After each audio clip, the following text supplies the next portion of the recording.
Corona से हमने एक बड़ी जंग जीती है। अब स्कूल, कॉलेज, बाजार, ऑफिस पहले की तरह खुल गए हैं, लेकिन ओमिक्रॉन के रूप में कोरोना वायरस ने फिर से सर उठाना शुरू कर दिया है।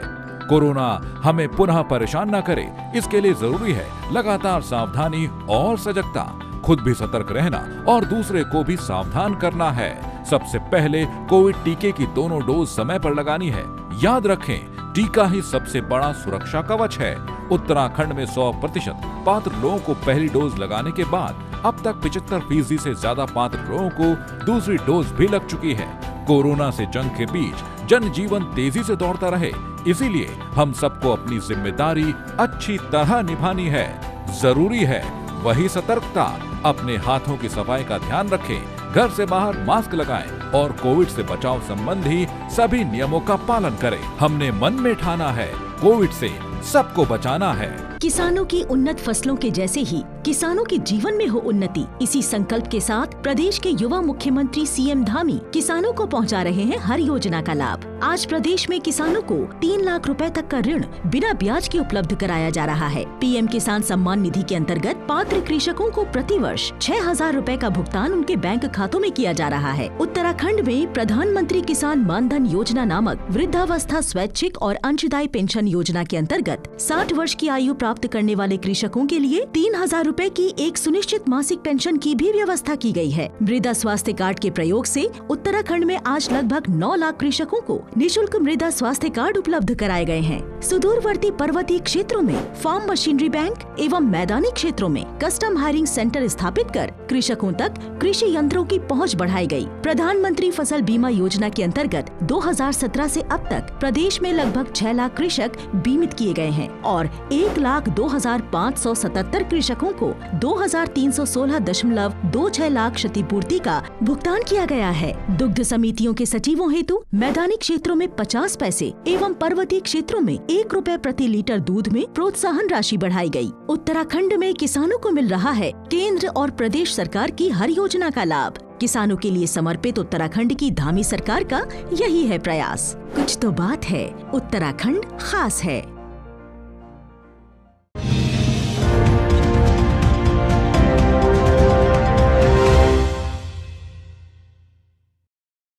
नमस्कार, देवभूमि समाचारों में आप सभी का स्वागत है। मैं हूं आपके साथ रक्षंदा खान। आगे आप मेरे साथ देखेंगे कि 2022 की बिसात में क्या कुछ समीकरण उभर कर सामने आ रहे हैं, लेकिन उससे पहले एक नजर हेडलाइंस पर। उत्तराखंड सियासत से जुड़े कई मिथकों को नहीं तोड़ पाई राजनीतिक पार्टियां। सवाल, क्या 2022 में टूट पाएगा मिथक या रहेगा इतिहास बरकरार?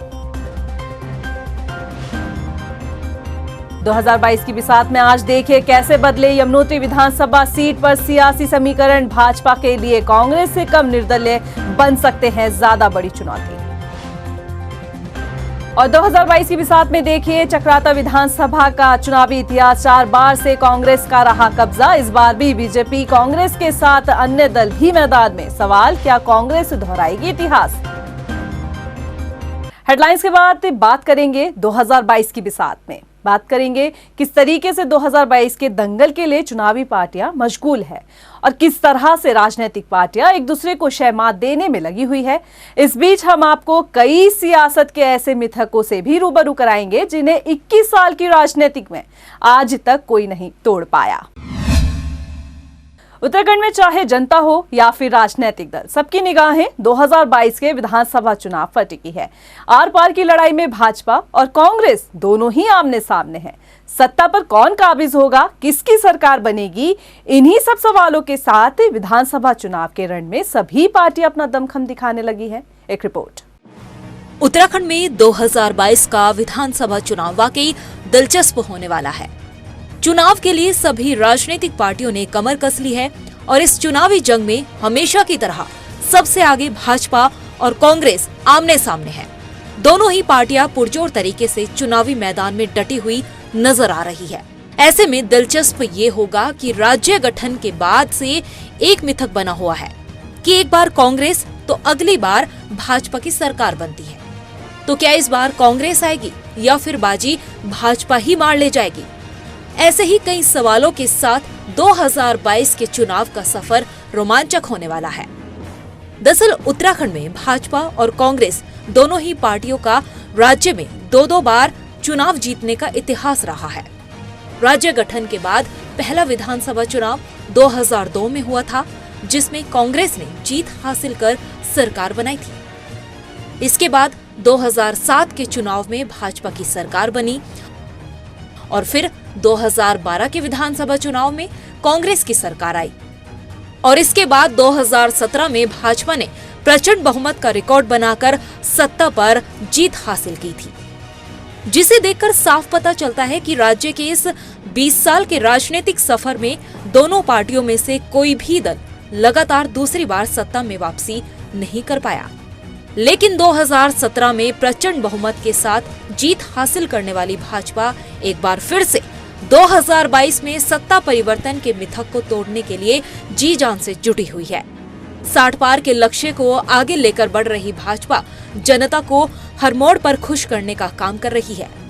वहीं दूसरी ओर कांग्रेस ने भी महंगाई, बेरोजगारी, देवस्थानम बोर्ड और भू कानून जैसे मुद्दों को चुनावी हथियार बनाया है, जिसे देखकर लगता है कि इस बार सियासत की जंग बेहद रोमांचक होने वाली है। एक तरफ कांग्रेस अपनी वापसी के मजबूत इरादों के साथ मैदान में दिख रही है, तो वहीं दूसरी तरफ भाजपा सत्ता वापसी की तैयारी में है। अब देखना ये होगा कि सत्ता परिवर्तन को लेकर उत्तराखंड में जो मिथक है वो टूट पाएगा या इतिहास बनेगा। Time TV bureau report. Gangotri seat से जुड़े मिथक को तो हम आपको पहले ही दिखा चुके हैं कि गंगोत्री से जो जीतता है सरकार उसी पार्टी की बनती है। लेकिन आज इस रिपोर्ट में हम आपको दिखाएंगे कि गंगोत्री सीट पर सियासी दलों के समीकरण को बताएंगे और समझाएंगे कि 2022 की बिसात के लिए क्या कुछ समीकरण उभर कर सामने आ रहे हैं। 2022 की बिसात के लिए चुनावी ऐलान से पहले ही पार्टियों ने तैयारियां शुरू कर दी है। गंगोत्री विधानसभा सीट को चुनाव में महत्वपूर्ण सीट इसलिए माना जाता है कि जिस पार्टी का उम्मीदवार गंगोत्री सीट से जीतता है, सरकार भी उसी पार्टी की ही बनती है। लेकिन आज हम आपको 2022 की बिसात के लिए गंगोत्री सीट से उभर कर सामने आ रहे राजनीतिक समीकरणों की सियासी पटकथा को दिखाएंगे। गोपाल सिंह रावत के निधन के बाद से खाली गंगोत्री सीट पर बीजेपी के लिए जिताऊ उम्मीदवार तलाशना आसान नहीं है। गंगोत्री विधानसभा सीट के 2017 के चुनावी इतिहास को देखा जाए तो 2017 में गंगोत्री सीट में कुल 46.15% वोट पड़े। 2017 में भाजपा से गोपाल सिंह रावत ने कांग्रेस के विजयपाल सिंह सजवाड़ को करीब 9,610 वोटों से हराया था। 2017 में भाजपा से बागी होकर निर्दलीय चुनावी मैदान में उतरे सूरत राम नौटियाल को भी करीब 10,000 वोट मिले। हालांकि सूरत राम नौटियाल अब बीजेपी के हो गए हैं। इसके अलावा सूरत राम नौटियाल चारधाम परिषद के पूर्व उपाध्यक्ष भी रह चुके हैं। वहीं दूसरी तरफ मिशन 2022 की बिसात में इस बार सियासी जमीन तलाशने मैदान में उतरी आम आदमी पार्टी ने गंगोत्री सीट से सीएम फेस के उम्मीदवार कर्नल कोठियाल को चुनाव लड़ाने का ऐलान किया है, जबकि कांग्रेस और भाजपा की तरफ से उम्मीदवारों की घोषणा अभी नहीं हुई है। लेकिन गंगोत्री सीट पर कांग्रेस के विजयपाल सजवाड़ का अच्छा खासा दबदबा है, तो बीजेपी ने अभी इस सीट पर कुछ तय नहीं किया है। लेकिन सूरत राम नौटियाल गंगोत्री सीट से अपनी दावेदारी पेश कर जीत का दावा कर रहे हैं। कुल मिलाकर अगर सियासी पटकथा का विश्लेषण किया जाए तो कांग्रेस से विजयपाल सजवाड़ का गंगोत्री विधानसभा सीट से लड़ना तय है। आम आदमी पार्टी कर्नल कोठियाल को इस सीट पर चुनाव लड़ाने का ऐलान कर चुकी है, तो बीजेपी इस सीट पर अभी किसी का नाम फाइनल नहीं कर पाई है। लेकिन अगर सूरत राम नौटियाल को बीजेपी की तरफ से टिकट मिलता है तो चुनावी जंग दिलचस्प रहेगी। और सवाल आप उम्मीदवार कर्नल कोठियाल को लेकर भी है कि क्या वो गंगोत्री सीट पर जनता का भरोसा जीत पाएंगे या फिर मुकाबला हमेशा की तरह बीजेपी कांग्रेस के बीच ही होगा। टाइम टीवी के लिए ब्यूरो रिपोर्ट, देहरादून। और अब बात करेंगे उत्तरकाशी जिले की पुरोला और गंगोत्री विधानसभा सीट के सियासी समीकरणों की तस्वीर दिखाने के बाद हम आज आपको यमुनोत्री विधानसभा सीट के राजनीतिक घटनाक्रम को दिखाएंगे और समझाएंगे कि इस राजनीतिक घटनाक्रम में विधानसभा सीट पर किस पार्टी का पल्ला भारी रहा और किसका कमजोर। देखिए ये स्पेशल रिपोर्ट। यमुनोत्री विधानसभा सीट उत्तरकाशी जिले के अंतर्गत आती है और 2017 के विधानसभा चुनाव में भारतीय जनता पार्टी के केदार सिंह रावत यहां से विधायक चुने गए। हालांकि कभी केदार सिंह कांग्रेस का चेहरा हुआ करते थे, लेकिन अब बीजेपी के साथ राजनीतिक मैदान में है। यमुनोत्री विधानसभा सीट ऐसी सीट है जहां से अब तक सबसे ज्यादा संख्या में दावेदार अपनी दावेदारी पेश कर चुके हैं। हालांकि सियासी गलियारों में इस बात की भी चर्चाएं हैं कि कभी निर्दलीय विधायक रहे प्रीतम सिंह पवार, जो इस वक्त बीजेपी में हैं, वो भी इस विधानसभा से ताल ठोक सकते हैं। प्रीतम सिंह पवार यमुनोत्री से विधायक भी रह चुके हैं। भाजपा प्रदेश मीडिया प्रभारी मनवीर चौहान का भी इस लिस्ट में नाम शामिल है, मगर अभी तक खुलकर उन्होंने अपने दावेदारी पेश नहीं की है। इन दावेदारों की लिस्ट में जो दमदार दावेदार के तौर पर उभर कर सामने आ रहे हैं, वो हैं पूर्व ब्लॉक प्रमुख जगवीर भंडारी। जगवीर का यमुनोत्री विधानसभा सीट पर बड़ा जनाधार है। उधर कांग्रेस की बात करें तो 2017 में इस सीट से संजय डोभाल बीजेपी के केदार सिंह रावत से हार गए थे। कांग्रेस के पास इस सीट पर फिलहाल कोई पक्के तौर पर दावेदारी नहीं है, लेकिन कांग्रेस इस सीट पर बड़े दावेदार की तलाश में है। निर्दलीय दावेदारों के नाम पर दीपक बिजलवाड़ का नाम सबसे आगे सामने आ रहा है। मौजूदा वक्त में दीपक जिला पंचायत अध्यक्ष हैं और युवाओं के बीच बिजलवाड़ की मजबूत पकड़ है। सियासी समीकरणों को बारीकी से देखा जाए तो यमुनोत्री विधानसभा सीट से कांग्रेस कम और निर्दलीय उम्मीदवार एक बड़ी चुनौती बनकर बीजेपी के लिए परेशानी बन सकते हैं। ये तो 2022 के लिए बन रहे सियासी समीकरणों की तस्वीर थी, लेकिन अब तक के विधानसभा चुनाव में हुए मुकाबले में इस विधानसभा सीट का रिकॉर्ड कैसा रहा, चलिए इसको भी समझ लीजिए। 2002 में पहली बार उत्तराखंड क्रांति दल के उम्मीदवार प्रीतम सिंह पवार विधायक चुने गए। उन्होंने कांग्रेस पार्टी के उम्मीदवार केदार सिंह को हराया, जबकि 2007 में पासा पलट गया और कांग्रेस के उम्मीदवार केदार सिंह ने उक्रांद के प्रीतम सिंह को पटकनी देकर हराया था। 2012 के विधानसभा चुनाव में उक्रांद के प्रीतम सिंह पवार दूसरी बार विधायक चुने गए और एक बार फिर उन्होंने कांग्रेस के केदार सिंह को मात दी। 2017 के विधानसभा चुनाव में सियासी समीकरण ऐसे बदले कि कांग्रेस के केदार सिंह भाजपा के हो गए और पार्टी ने उन्हें यमुनोत्री विधानसभा सीट से टिकट दे दिया। केदार सिंह रावत ने 2017 में कांग्रेस के संजय डोभाल को इस सीट से हराकर जीत हासिल की थी। यमुनोत्री विधानसभा सीट के चुनावी इतिहास को समझने के बाद एक ही लबो-लबाब निकलकर सामने आता है कि कभी उक्रांद तो कभी बीजेपी तो कभी कांग्रेस अपने प्रतिद्वंदियों को यहां मात देती आई है। लेकिन 2022 की बिसात में उभरे नए समीकरणों को देखा जाए तो बीजेपी के लिए कांग्रेस कम और निर्दलीय ज्यादा भारी पड़ते दिखाई दे रहे हैं। ऐसे में हाईकमान टिकट को लेकर किस पर दाव खेलेगा, ये देखना होगा। टाइम टीवी के लिए ब्यूरो रिपोर्ट, देहरादून। फिलहाल यहाँ रुकेंगे छोटे से ब्रेक ले, लेकिन जल्द हाजिर होंगे और जानेंगे कि 2022 की बिसात में और क्या कुछ खास चल रहा है। राज्य के लोगों के खुशहाल सपनों को पूरा करने के लिए प्रतिबद्ध है उत्तराखंड सरकार। हमने संकल्प लिया है युवाओं को रोजगार देने का। सरकारी विभागों में रिक्त पड़े 24,000 पदों पर नियुक्ति प्रक्रिया के साथ ही पुलिस विभाग में भर्ती प्रक्रिया शुरू करने का शासनादेश किया जारी। स्थानीय लोगों को स्वरोजगार देने के लिए home stay, Ayush wellness centre व एक जिला 2 उत्पाद जैसी महत्वपूर्ण योजनाएं की हैं शुरू। हमने संकल्प लिया है महिलाओं को आत्मनिर्भर बनाने और सुरक्षा देने का। ईजा बोई योजना के जरिए सुरक्षित प्रसव और किशोरियों का रखा जा रहा है विशेष ध्यान। तो अटल आयुष्मान योजना के तहत राज्य के लोगों को मिल रहा है 5 लाख का निःशुल्क इलाज। उत्तराखंड में ऑल वेदर रोड, राष्ट्रीय राजमार्ग, फ्लाईओवर और भव्य पुलों के निर्माण ने बढ़ाई विकास की रफ्तार। जॉली ग्रांट एयरपोर्ट को बनाया जा रहा है अंतर्राष्ट्रीय स्तर का एयरपोर्ट। तो उड़ान योजना से हवाई सेवाओं का हो रहा है विस्तार। राज्य के सर्वांगीण विकास के लिए केंद्र से महत्वपूर्ण योजनाओं के लिए मिली है हजारों करोड़ की सौगात। अगर हम 5 वर्षों का पूरा हिसाब रखेंगे तो 1 लाख करोड़ योजनाएं यहाँ के लिए स्वीकृत हुई हैं, जिसमें बहुत सारे काम हमारे, चाहे वो नेशनल हाईवे के हों, चाहे वो ऑल वेदर रोडों के हों, चाहे वो आज हवाई अड्डे का विस्तारीकरण हो, हर क्षेत्र में माननीय प्रधानमंत्री जी के नेतृत्व में देश आगे बढ़ रहा है और हमारा प्रदेश भी लगातार आगे बढ़ रहा है। उत्तराखंड लिख रहा है विकास की नई इबारत। अपनी सरकार, उत्तराखंड सरकार।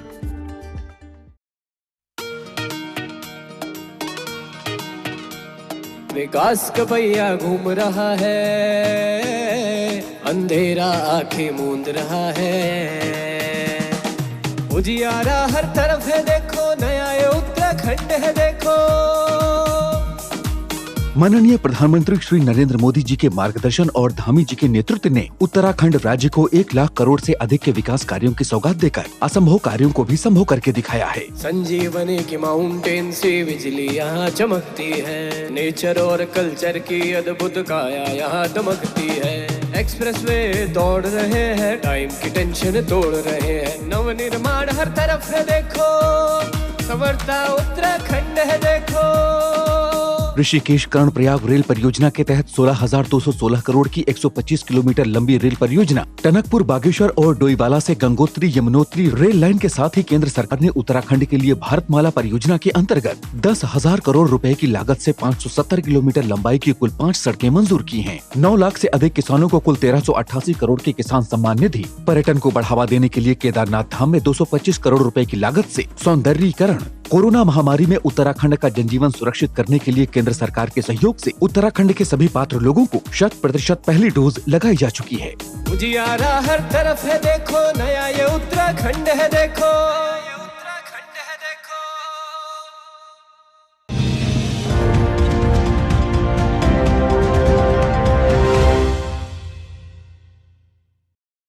साल का आगाज हो चुका है और उत्तराखंड में विधानसभा चुनाव बेहद नजदीक है। उत्तराखंड समेत 5 राज्यों में विधानसभा चुनाव होने हैं और कयास इस बात के लगाए जा रहे हैं कि जनवरी के पहले हफ्ते में विधानसभा चुनाव की घोषणा हो जाएगी। ऐसे में चुनाव आयोग की तरफ से इन दिनों क्या कुछ तैयारी चल रही है, देखिए स्पेशल रिपोर्ट में। अगले साल जनवरी के पहले हफ्ते में उत्तराखंड समेत 5 राज्यों में आयोग विधानसभा चुनाव का ऐलान कर सकता है। इसके लिए आयोग की तरफ से तैयारियां भी जोरों पर चल रही हैं। दिसंबर के आखिरी हफ्ते में चुनाव आयोग का इन 5 राज्यों में दौरा शुरू होगा। तो वहीं चुनाव की घोषणा से पहले आयोग सुरक्षा व्यवस्था सहित जरूरी तैयारियों की समीक्षा भी करेगा। 2017 के विधानसभा चुनाव में पीछे जाकर देखें तो विधानसभा चुनाव की घोषणा 6 जनवरी को हुई थी। वहीं 2022 की बिसात के लिए 11 या 12 जनवरी तक चुनावी घोषणा का ऐलान हो सकता है, क्योंकि मार्च अप्रैल में सीबीएसई के राज्यों में 10वीं और 12वीं की बोर्ड परीक्षाएं भी होनी है। ऐसे में आयोग मार्च के पहले हफ्ते में चुनाव संपन्न कराने की कोशिशों में है, ताकि चुनाव समय पर निपट जाएं और छात्रों की बोर्ड परीक्षा में भी किसी तरह का कोई खलल न पड़ सके। आयोग की तरफ से चुनाव कराने की जोरों पर चल रही तैयारियों के बीच तमाम राजनीतिक दल भी अपने प्रचार अभियान में तेजी ला रहे हैं। जनता के बीच लोक लुभावने वादे और दावों का खूब दौर चल रहा है। तो सरकार भी आचार संहिता लगने से पहले बाकी रह गए सभी काम निपटाना चाहती है, ताकि जनता के बीच उन कामों के सहारे समर्थन जुटाया जा सके। रफ्तार मीडिया के लिए देहरादून से ब्यूरो रिपोर्ट। प्रदेश में चक्राता विधानसभा सीट की बात करें तो अब तक के चुनावी मिथक में देखा जाए तो विधानसभा चुनाव में इस सीट पर कांग्रेस अपना कब्जा जमाती आई है, या यूं कहें चक्राता विधानसभा कांग्रेस का ही गढ़ है और इसी के नाम से मशहूर भी है। राज्य के विधानसभा चुनाव में इस सीट पर क्या कुछ सियासी समीकरण 2022 के लिए उभर कर सामने आ रहे हैं, आपको इस रिपोर्ट में दिखाते हैं। साल 2002 में पहली बार चक्राता विधानसभा सीट पर कांग्रेस पार्टी के उम्मीदवार प्रीतम सिंह विधायक चुने गए, जो वर्तमान में नेता प्रतिपक्ष की भूमिका अदा कर रहे हैं। 2002 में कांग्रेस से चुनाव लड़े प्रीतम सिंह ने उत्तराखंड जनवादी पार्टी के प्रत्याशी मुन्ना सिंह चौहान को हराया। इसके बाद बारी आई विधानसभा चुनाव 2007 की। इस बार भी चक्राता सीट से कांग्रेस से दोबारा प्रीतम सिंह चुनाव मैदान में कूदे और उन्होंने निर्दलीय प्रत्याशी मधु चौहान को हराया था। 2012 के विधानसभा चुनाव में एक बार फिर चक्राता सीट से कांग्रेस उम्मीदवार प्रीतम सिंह ने हैट्रिक लगाते हुए जीत का परचम लहराया और उत्तराखंड जनवादी पार्टी के उम्मीदवार मुन्ना सिंह को हार का स्वाद चखना पड़ा। वोट प्रतिशत की बात की जाए तो साल 2012 के विधानसभा चुनाव में प्रीतम सिंह को 33,187 वोट मिले थे, जबकि मुन्ना सिंह चौहान को 26,533 वोट मिले। तीसरे नंबर पर भाजपा पार्टी के उम्मीदवार कमला चौहान रही, जिन्हें 1,943 वोट मिले। जबकि वोट प्रतिशत की बात की जाए तो साल 2012 में कांग्रेस पार्टी का वोट शेयर 51.16% रहा। उत्तराखंड जनवादी पार्टी का वोट शेयर 40.9% और भाजपा का वोट शेयर 3% रहा। साल 2017 के विधानसभा चुनाव के आंकड़े कुछ इस तरह से रहे। इस सीट से कांग्रेस उम्मीदवार प्रीतम सिंह ने लगातार चौथी बार जीत हासिल की और तब तक पाला बदल चुके मुन्ना सिंह चौहान, जो कि बीजेपी पार्टी से चुनाव लड़े, उनको एक बार फिर हार का मुंह देखना पड़ा। वोट शेयर की बात की जाए तो साल 2017 के विधानसभा चुनाव में कांग्रेस पार्टी का वोट शेयर 48.91 रहा, भाजपा को 46.75% और बसपा का वोट शेयर 3.32% रहा। बात 2022 की बिसात की करें तो जाहिर है कि कांग्रेस की तरफ से 4 बार इस सीट से विधायक चुने गए प्रीतम सिंह को कांग्रेस मैदान में उतारेगी। हालांकि बीजेपी से कौन उम्मीदवार होगा, इस पर से अभी तस्वीर साफ नहीं हो पाई है। वहीं आम आदमी पार्टी समेत सपा और बसपा भी चुनावी मैदान में इस सीट पर उम्मीदवारों को उतारेंगी। ऐसे में कुछ भी कह पाना जरा मुश्किल होगा। हाँ, इतना जरूर है कि अब तक इस सीट के इतिहास पर कांग्रेस ही फतह करती आई है, लेकिन क्या इस बार कुछ परिवर्तन होगा या एक और इतिहास कांग्रेस अपने नाम करेगी, ये भी देखना होगा।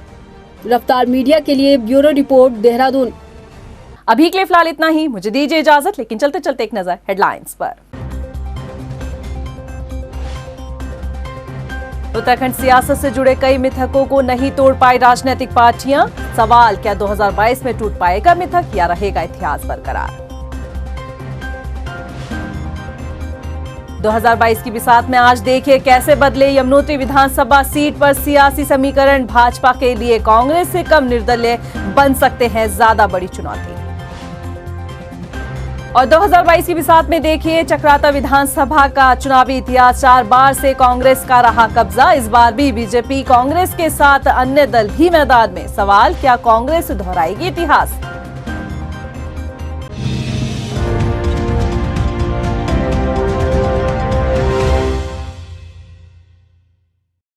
उत्तराखंड में मिल रहा शिक्षा का हर अधिकार, नौनिहालों का उज्जवल भविष्य बनाने की ओर अग्रसर है उत्तराखंड सरकार। प्रदेश के ऊर्जावान मुख्यमंत्री पुष्कर सिंह धामी की योजनाओं के फलस्वरूप आज शिक्षा व्यवस्था के क्षेत्र में हो रहे हैं बड़े बदलाव। स्वच्छ भारत मिशन पर काम करते हुए उत्तराखंड सरकार ने 454 राजकीय विद्यालयों में शौचालयों का पुनः निर्माण किया है। यही नहीं, पेयजल की समस्या को दूर करने के लिए 1000 से अधिक राजकीय विद्यालयों में पेयजल संयोजन किया गया है। प्राथमिक एवं उच्च प्राथमिक विद्यालयों में पढ़ रहे छात्र छात्राओं के बैठने के लिए नए फर्नीचर की व्यवस्था से आज स्कूलों की तस्वीर बदल गई है। तकनीकी शिक्षा के ज्ञान को देने के लिए प्रदेश में 46,000 से ज्यादा कंप्यूटरों के द्वारा शिक्षा प्रदान की जा रही है। माध्यमिक स्तर पर 500 राजकीय विद्यालयों में वर्चुअल कक्षाएं दी जा रही हैं। ऑनलाइन पढ़ाई को और सुगम बनाने के लिए राज्य के राजकीय स्कूलों के कक्षा 10 और 12 के छात्र छात्राओं और गवर्नमेंट डिग्री कॉलेज के छात्रों को टैबलेट प्रदान किया गया है। प्रदेश के 10वीं और 12वीं के मेधावी छात्रों को लैपटॉप के लिए उनके खाते में डीबीटी के माध्यम से 40,000 रुपए की धनराशि प्रदान की जा रही है। शिवानंद नौटियाल छात्रवृत्ति में बच्चों की संख्या में वृद्धि करते हुए 11 बच्चों के स्थान पर कुल 100 बच्चों को छात्रवृत्ति दी जा रही है। छात्रवृत्ति को भी बढ़ाकर 250 रुपए के स्थान पर 1500 रुपए कर दिया गया है। आज शिक्षा व्यवस्था में हो रहा बड़ा बदलाव एक उज्जवल भविष्य का परिचायक तो है ही, साथ ही शिक्षा व्यवस्था में सुधारों के साथ रोजगार सृजन को भी आगे बढ़ा रही है धामी सरकार। कुछ तो बात है, उत्तराखंड खास है।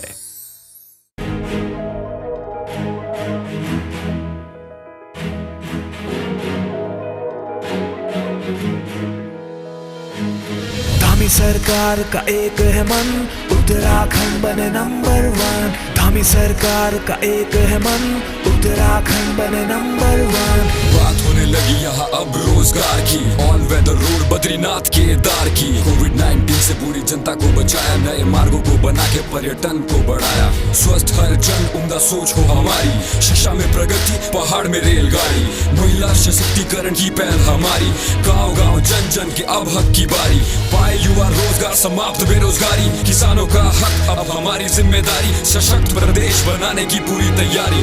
धामी सरकार का एक है मन, उत्तराखंड बने नंबर 1। धामी सरकार का एक है मन, उत्तराखंड